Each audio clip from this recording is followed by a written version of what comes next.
बोले और उर्दू की आप वकालत कर रहे हैं। ये बड़ी विचित्र बात है। उत्तर प्रदेश के विभिन्न बोलियों को, भोजपुरी, अवधी, ब्रज और बुंदेलखंडी को इस सदन में सम्मान मिल रहा है और हमारी सरकार तो इन सब के लिए एक एकेडमी का भी गठन, अलग अलग एकेडमी के गठन की कार्रवाई को भी आगे बढ़ा रही है। ये सभी हिंदी की उपभाषाएं हैं, यानी हिंदी की बेटियां हैं, भाषा की समृद्धि के आधार हैं और हमें इसका स्वागत करना चाहिए। ये सदन साहित्य केवल विशुद्ध साहित्यिक और व्याकरण से के विद्वानों की नहीं है।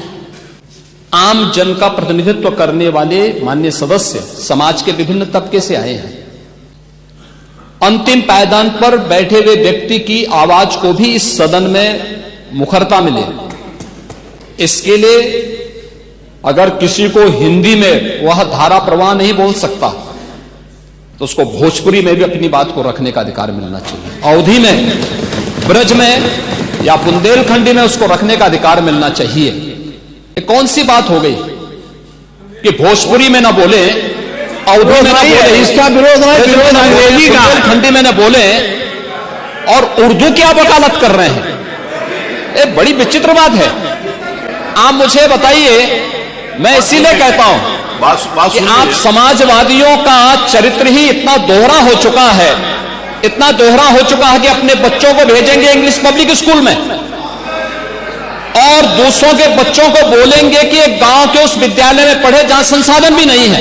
ये दोहरा आचरण और जाकी रही भावना जैसी प्रभु मोररी देखी तिन तैसी, यह तो आचरण आप लोगों का है। इसीलिए आपने कल भी भोजपुरी का विरोध किया, अवधी का विरोध किया, बुंदेलखंडी का विरोध किया और आप लोग अपने दैनिक जागरण में, दैनिक जीवन में इस प्रकार के आचरण के आदी हो चुके हैं। और इसलिए अध्यक्ष जी, इसका अभिनंदन हम लोग करते हैं और इन बोलियों को सम्मान मिलना चाहिए। इनके संरक्षण के लिए ही हमारी सरकार भोजपुरी एकेडमी का गठन कर रही है, अवधी एकेडमी का गठन कर रही है संत तुलसीदास जी के नाम पर। इसी के आधार पर ब्रज भाषा इतनी समृद्ध भाषा है। सूरदास जी ने अपनी सभी रचनाएं उसी भाषा में दी हैं। संत तुलसीदास जी ने अपनी कालजयी रचना रामचरितमानस, जो इस सदन में ही नहीं, उत्तर भारत के अंदर और भारत से प्रवासी हुए जितने भी ऐसे लोग हैं जो मॉरिशस में या दुनिया के फिजी में या दुनिया के किसी देश में गए, उनके संकट काल में रामचरितमानस ही तुलसीदास जी का अवधी भाषा में रचा गया, रामचरितमानस ही उनका सहारा बना था।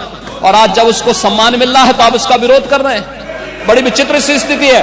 आप हर अच्छे कार्य का समाज, आज के यही ढोंग है आप लोगों का, यही ढोंग है। हर अच्छे कार्य का आप विरोध करेंगे, हर अच्छे कार्य का आप विरोध करेंगे। हर अच्छा कार्य जो प्रदेश के हित में है, देश के हित में है, आप उसका विरोध करेंगे। और मुझे लगता है इस प्रकार के विरोध की निंदा होनी चाहिए और हम इसका समर्थन करते हैं जो उत्तर प्रदेश की बोलियों को सम्मान मिल रहा है। मैं आपका धन्यवाद करूंगा और विधानसभा सचिवालय को इस बात के लिए धन्यवाद दूंगा। कल हम लोगों ने यहां पे इसका शुभारंभ किया, समाजवादी पार्टी ने उसका विरोध किया है और मुझे लगता है कि प्रोसीडिंग का हिस्सा होना चाहिए। इनको समाज के सामने एक्सपोज करना चाहिए। अपने बच्चों को ये लोग पढ़ाएंगे इंग्लिश स्कूलों में और दूसरे के बच्चे के लिए अगर वो सुविधा सरकार देना चाहते हो, कहते नहीं उर्दू पढ़ाओ इसको, यानी उसको मौलवी बनाना चाहते हैं, कठपुल्ला पर की ओर इसको ले जाना चाहते हैं। ये नहीं चल सकता है।